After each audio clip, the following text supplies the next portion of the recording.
بسم الله الرحمن الرحيم ياسين والقرآن الحكيم إنك لمن المرسلين على صراط مستقيم تنزيل العزيز الرحيم لتنذر قوما ما أنذر آباؤهم فهم غافلون لقد حق القول على أكثرهم فهم لا يؤمنون إنا جعلنا في أعناقهم أغلالا فهي إلى الأذقان فهم مقمحون وجعلنا من بين أيديهم سدا ومن خلفهم سدا فأغشيناهم فهم لا يبصرون وسواء عليهم أنذرتهم أم لم تنذرهم لا يؤمنون إنما تنذر من اتبع الذكر وخشي الرحمن بالغيب فبشره بمغفرة وأجر كريم إنا نحن نحيي الموتى ونكتب ما قدموا وآثارهم وكل شيء أحصيناه في إمام مبين واضرب لهم مثلا أصحاب القرية إذ جاءها المرسلون إذا أرسلنا إليهم 2 فكذبوهما فعززنا بثالث فقالوا إنا إليكم مرسلون قالوا ما أنتم إلا بشر مثلنا وما أنزل الرحمن من شيء إن أنتم إلا تكذبون قالوا ربنا يعلم إنا إليكم لمرسلون وما علينا إلا البلاغ المبين قالوا إنا تطيرنا بكم لئن لم تنتهوا لنرجمنكم وليمسنكم منا عذاب أليم قالوا طائركم معكم أئن ذكرتم بل أنتم قوم مسرفون وجاء من أقصى المدينة رجل يسعى قال يا قوم اتبعوا المرسلين اتبعوا من لا يسألكم أجرا وهم مهتدون وما لي لا أعبد الذي فطرني وإليه ترجعون أتخذ من دونه آلهة إن يردني الرحمن بضر لا تغن عني شفاعتهم شيئا ولا ينقذون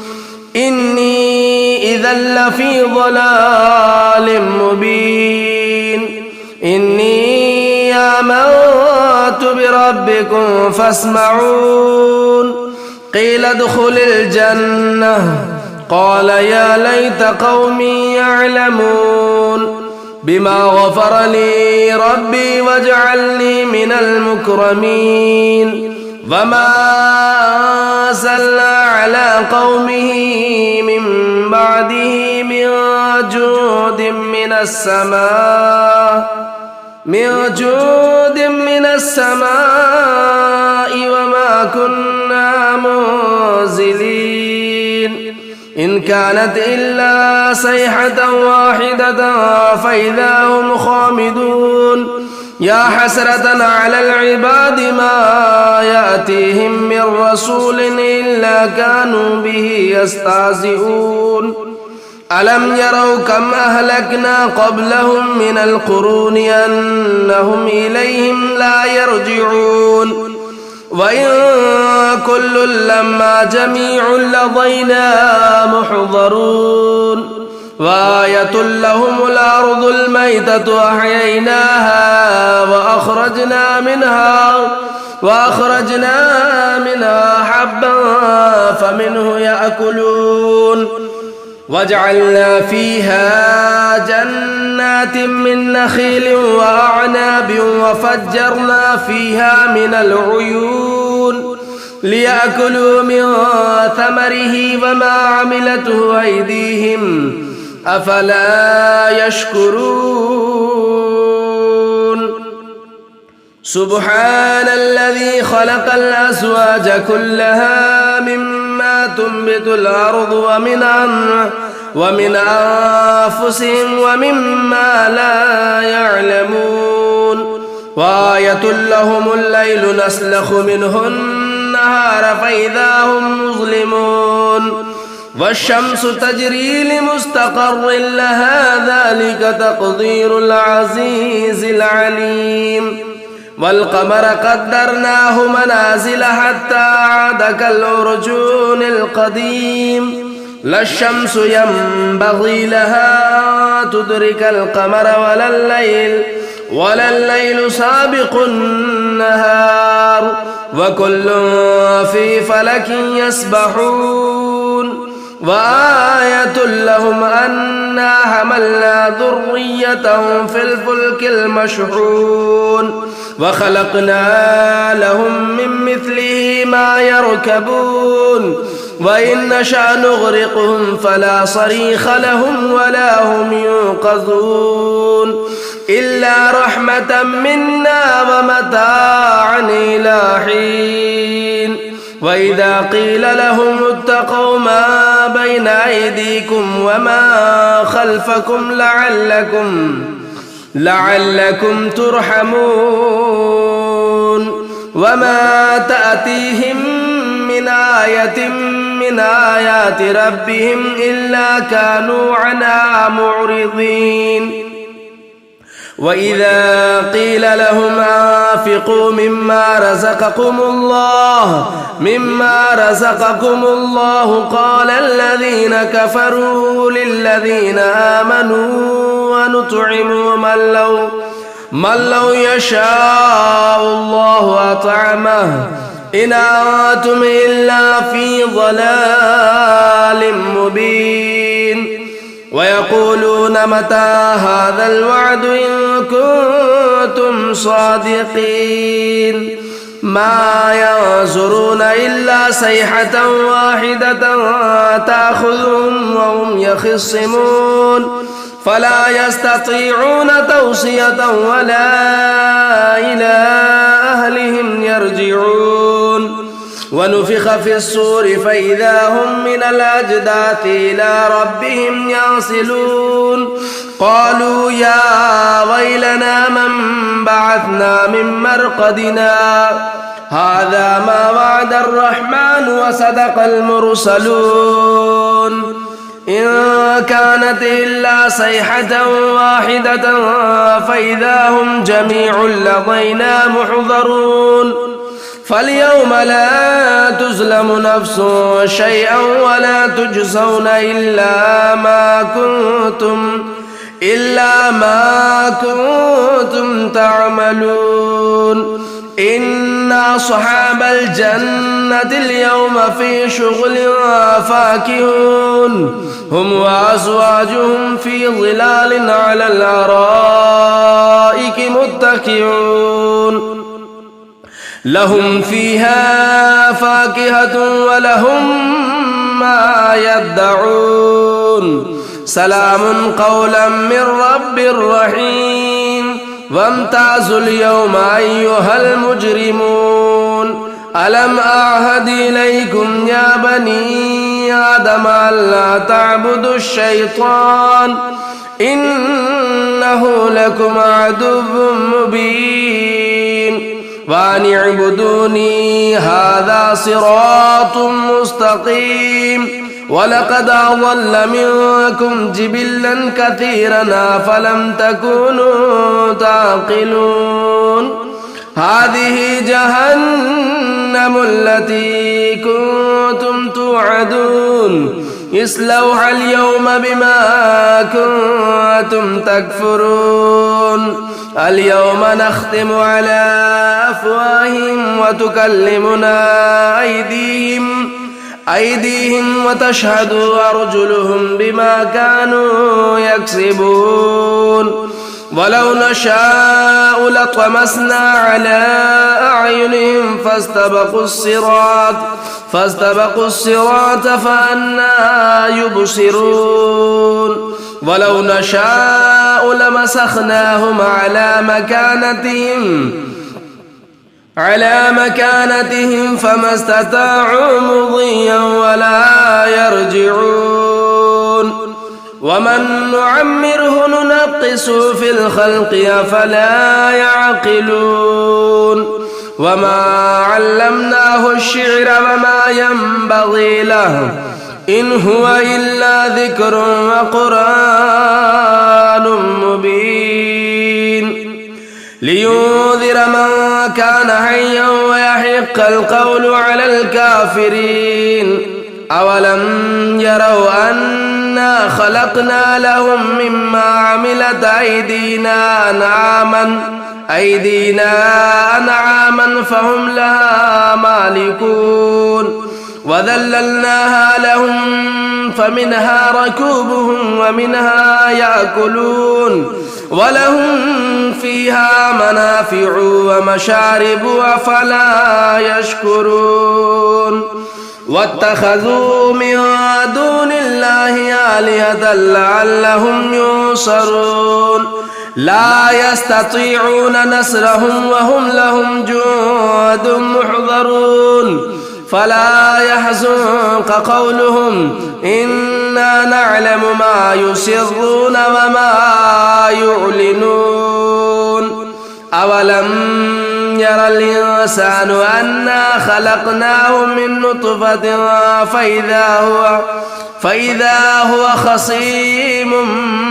مبين وضرب لنا مثلا ونسي خلقه قال من يحيي العظام وهي رميم قل يحييها الذي أنشأها أول مرة وهو بكل خلق عليم الذي جعل لكم من الشجر الأخضر نارا فإذا أنتم منه توقدون أوليس الذي خلق السماوات والأرض بقادر على أن يخلق مثلهم بلى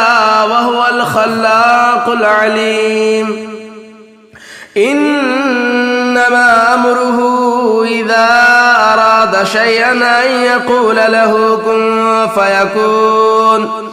فسبحان الذي بيده ملكوت كل شيء وإليه ترجعون بسم الله الرحمن الرحيم الرحمن علم القرآن خلق الإنسان علمه البيان الشمس والقمر بحسبان والنجم والشجر يسجدان والسماء رفعها ووضع الميزان ألا تطغوا في الميزان وأقيموا الوزن بالقسط ولا تخسروا الميزان والأرض وضعها للأنام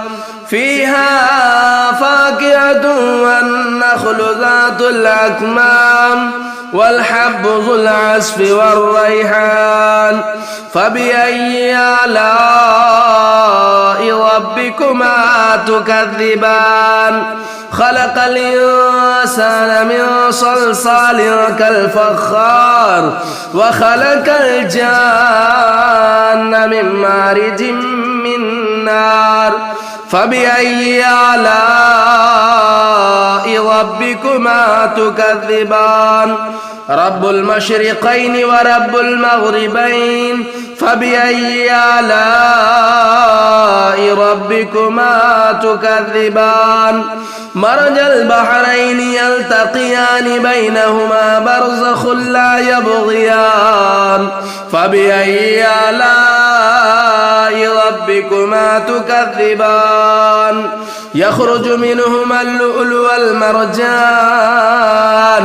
فبأي آلاء ربكما تكذبان وله الجوار المنشآت في البحر كالأعلام فبأي آلاء ربكما تكذبان كل من عليها فان ويبقى وجه ربك ذو الجلال والإكرام فبأي آلاء ربكما تكذبان يسأله من في السماوات والأرض كل يوم هو في شأن فبأي آلاء ربكما تكذبان سنفرغ لكم أيها الثقلان فبأي آلاء ربكما تكذبان يا معشر الجن والإنس إن استطعتم أن تنفذوا من أقطار السماوات والأرض فانفذوا لا تنفذون إلا بسلطان فبأي آلاء ربكما تكذبان يرسل عليكما شعاظ من نار ونحاس فلا تنتصران فبأي آلاء ربكما تكذبان فإذا انشقت السماء فكانت وردة كالدهان فبأي آلاء ربكما تكذبان فيومئذ لا يسأل عن ذنبه إنس ولا جان فبأي آلاء ربكما تكذبان يعرف المجرمون بسيماهم فيؤخذوا بالنواصي والأقدام فبأي آلاء ربكما تكذبان هذه جهنم التي يكذب بها المجرمون يطوفون بينها وبين حميم آن فبأي آلاء ربكما تكذبان ولمن خاف مقام ربه جنتان فبأي آلاء ربكما تكذبان ذواتا أفنان فبأي آلاء ربكما تكذبان فيهما عينان تجريان فبأي آلاء ربكما تكذبان فيهما من كل فاكهة زوجان فبأي آلاء ربكما تكذبان متكئين على فرش بطائنها من استبرق وجنى الجنتين دان فبأي آلاء ربكما تكذبان فيهن قاصرات الطرف لم يطمثهن إنس قبلهم ولا جان فبأي آلاء ربكما تكذبان كأنهن الياقوت والمرجان فبأي آلاء ربكما تكذبان هل جزاء الإحسان إلا الإحسان فبأي آلاء ربكما تكذبان ومن دونهما جنتان فبأي آلاء ربكما تكذبان مدهامتان فبأي آلاء ربكما تكذبان فيهما عينان نضاختان فبأي آلاء ربكما تكذبان فيهما فاكهة والنخل والرمان فبأي آلاء ربكما تكذبان فيهن خيرات حسان فبأي آلاء ربكما تكذبان حور مقصورات في الخيام فبأي آلاء ربكما تكذبان لم يطمثهن إنس قبلهم ولا جان فبأي آلاء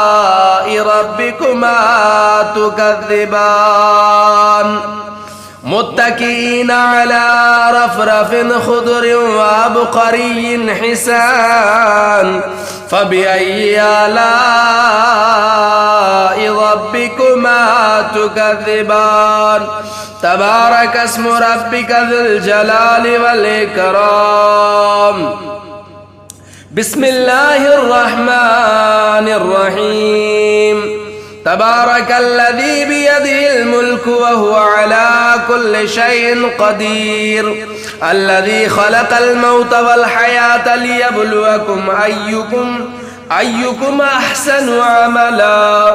وهو العزيز الغفور الذي خلق 7 سماوات طباقا ما ترى في خلق الرحمن من تفاؤت فارجع البصر هل ترى من فطور ثم ارجع البصر كرتين ينقلب إليك البصر خاسئا وهو عسير ولقد زينا السماء الدنيا بمصابيح وجعلناها رجوما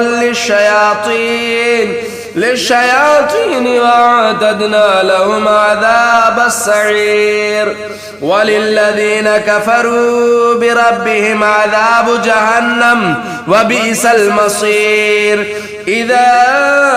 ألقوا فيها سمعوا لها شهيقا وهي تفور تكاد تميز من الغيظ كلما ألقي فيها فوج سألهم خزنتها ألم يأتكم نذير قالوا بلى قد جاءنا نذير فكذبنا وقلنا ما نزل الله من شيء إن أنتم إلا في ضلال كبير وقالوا لو كنا نسمع أو نعقل ما كنا في أصحاب السعير فاعترفوا بذنبهم فسحقا لأصحاب السعير إن الذين يخشون ربهم بالغيب لهم مغفرة وأجر كبير وأسروا قولكم أو اجهروا به إنه عليم بذات الصدور ألا يعلم من خلق وهو اللطيف الخبير هو الذي جعل لكم الأرض ذلولا فامشوا في مناكبها وكلوا من رزقه وإليه النشور أأمنتم من في السماء أن يخسف بكم الأرض فإذا هي تمور أما منتم من في السماء أن يرسل عليكم حاسبا فستعلمون كيف نذير ولقد كذب الذين من قبلهم فكيف كان نكير أولم يروا إلى الطير فوقهم صافات ويقبضن ما يمسكهن إلا الرحمن إنه بكل شيء بصير أمن هذا الذي هو جند لكم ينصركم من دون الرحمن إن الكافرون إلا في غرور أمن هذا الذي يرزقكم إن أمسك رزقه بل لجوا في عتو ونفور أفمن يمشي مكبا على وجهه أهدى من يمشي سويا على صراط مستقيم قل هو الذي أنشأكم وجعل لكم السمع والأبصار والأفئدة قليلا ما تشكرون قل هو الذي ذرأكم في الأرض وإليه تحشرون ويقولون متى هذا الوعد إن كنتم صادقين قل إنما العلم عند الله وإنما أنا نذير مبين فلما رأوه زلفة سيئت وجوه الذين كفروا وقيل هذا الذي كنتم به تدعون قل أرأيتم إن أهلكني الله ومن معي أو رحمنا فمن يجير الكافرين من عذاب عليم قل هو الرحمن آمنا به وعليه توكلنا فستعلمون من هو في ضلال مبين قل أرأيتم إن أصبح ماؤكم غورا فمن يأتيكم بماء معين صدق الله العظيم.